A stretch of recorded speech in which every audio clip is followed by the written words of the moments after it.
Good morning. I hope you've had a lovely week. I hope that you are looking forward to a really lovely weekend and that you are making the most of the sunshine because it's such a beautiful day today. And we talked about being mindful in the past.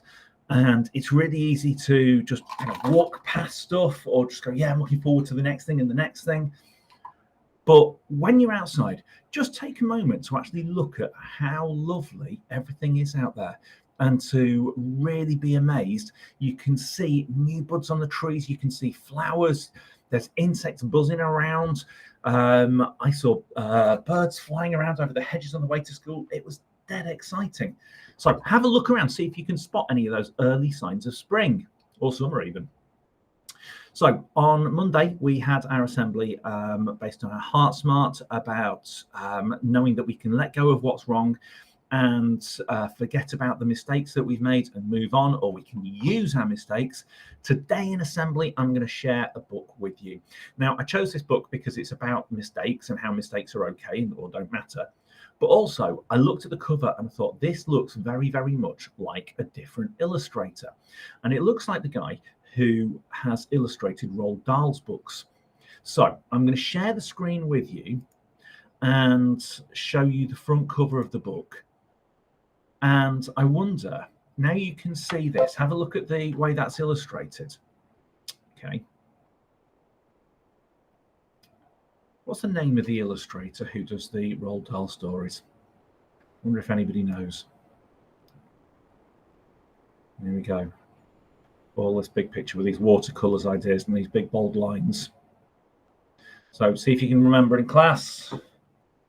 Yeah, that's right. Well done. It's Roald Dahl's books, and it's Quentin Blake who does those illustrations.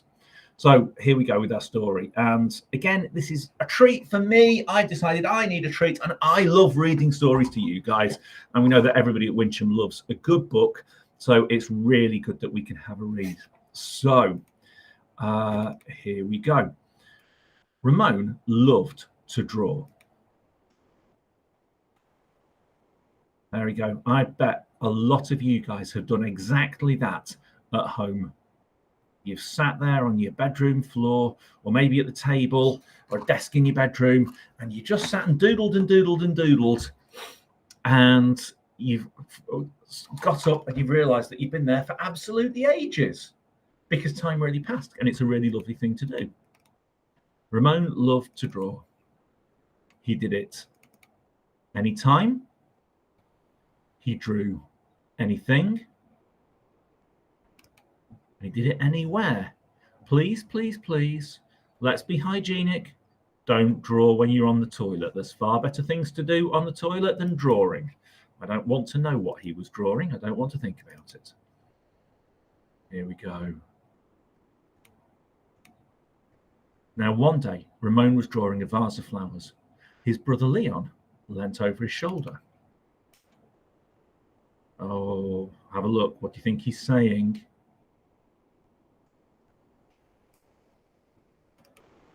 Leon burst out laughing. What is that? He asked. Ramon couldn't even answer. He just crumpled up the drawing and threw it across the room.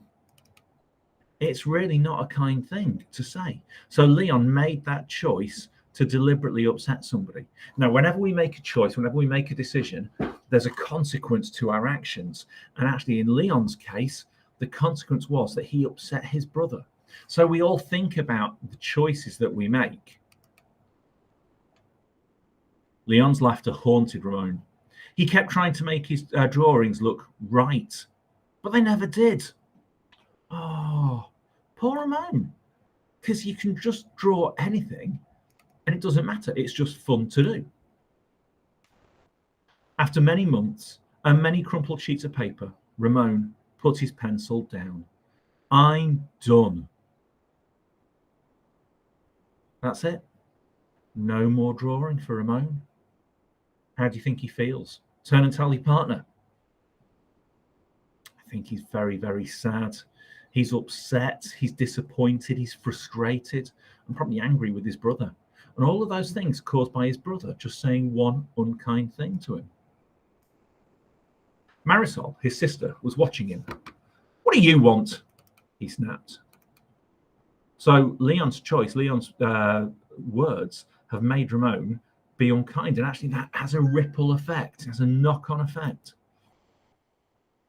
"I was watching you draw," she said. Ramon sneered. "I'm not drawing. Go away." Marisol ran away, but not before picking up a crumpled sheet of paper. "Hey, come back here with that." Ramon raced after Marisol, up the hall and into her room. And we all know what that's like when there's a fight between brothers and sisters. We've all been there, haven't we? So he was about to yell, but fell silent when he saw his sister's walls. He stared at the crumpled gallery. And actually what's happened is she's taken all of his pictures and kept them all. There you go. So how do you think Marisol feels about Ramon's pictures? What do you think's going through her head? Talk to your partner. I wonder, maybe she's proud of Ramon. But if he's getting all frustrated and saying, "I'm never drawing again," do you think she's still proud if he's saying that? Do you think she's disappointed in him? Do you think she wants to encourage him? "This is one of my favourites," Marisol said, pointing.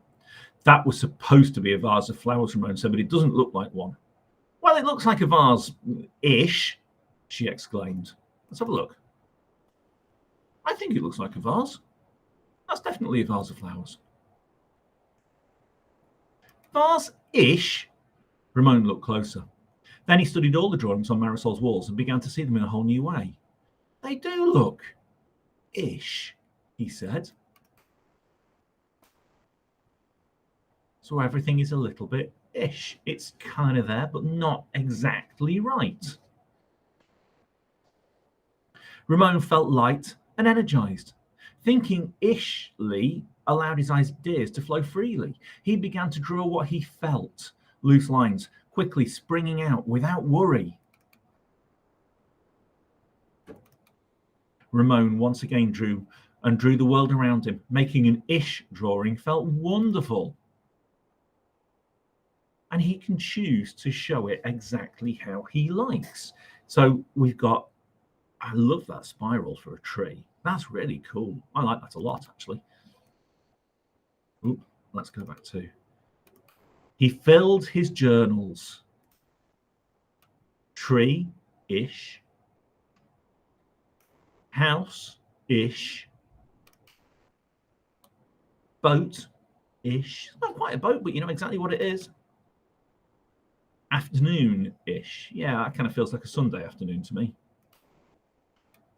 Fish-ish. I like saying fish-ish. It sounds good. Sun-ish. Ramon realized he could draw ish feelings too. That's a good one to try. Peace-ish. It feels like a peaceful picture. Silly-ish. Yep, definitely looking silly. Love that. Excited-ish. Because you can't draw exactly excited, but you know what it is. His ish art inspired ish writing. He wasn't sure if he was writing poems, but he knew they were poem-ish. Ponder, pond, ponder, dream yonder, pond, pond, yond, gleam, wander. Such a lovely poem. And one spring morning, Ramon had a wonderful feeling.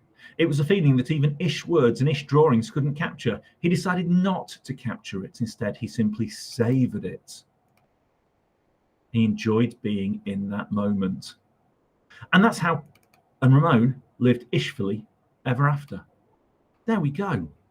Now, that is exactly what I was talking about at the start of the assembly. I had that wonderful feeling on the way into school. I couldn't really describe it. Everything was blue, there was sun, there were birds and trees, and it was just great. And I just kind of sat there going, this is really cool, as I was driving in my car. And that's how you can be ish Now, I'm going to give you another example of something that is ish. You might not think it's an exact copy. So here we go. What's that? You know it's a rainbow. It doesn't look like a rainbow in the sky, does it? Because that's not how rainbows actually appear when you see them in the sky. And we don't see clouds and skies that are that colour. It's an ish drawing, but it's very lovely. So Ramon took what he thought were mistakes and actually went, yeah, I can do something with this. This is really cool. And he accepted his art for as good as it could possibly be. Your work, your working class, may not always be right, but ask yourself, is it as good as it can possibly be? Okay, think of a time when you've done something this week and it was as good as it could possibly be. It was the best that you could do, your hardest effort. Okay, have a think about that now. And if you want to, share it with the class, something that you're really, really proud of. It might be that you got 8 out of 10 in a spelling test, or when you were doing your times tables, because that 8 out of 10 was better than you've ever done before. It wasn't what the person next to you got, but 8 out of 10 is amazing because you've only ever got 7 out of 10 before. And that's getting better. That's what we do. That's what we do. We always get better and we always push. We don't worry about the mistakes. We use the mistakes to help us get better. Have a lovely rest of the day, guys. Enjoy the sunshine and enjoy that lovely feeling when you sit there and you look out the window or you walk through the park or whatever and you enjoy the world around you.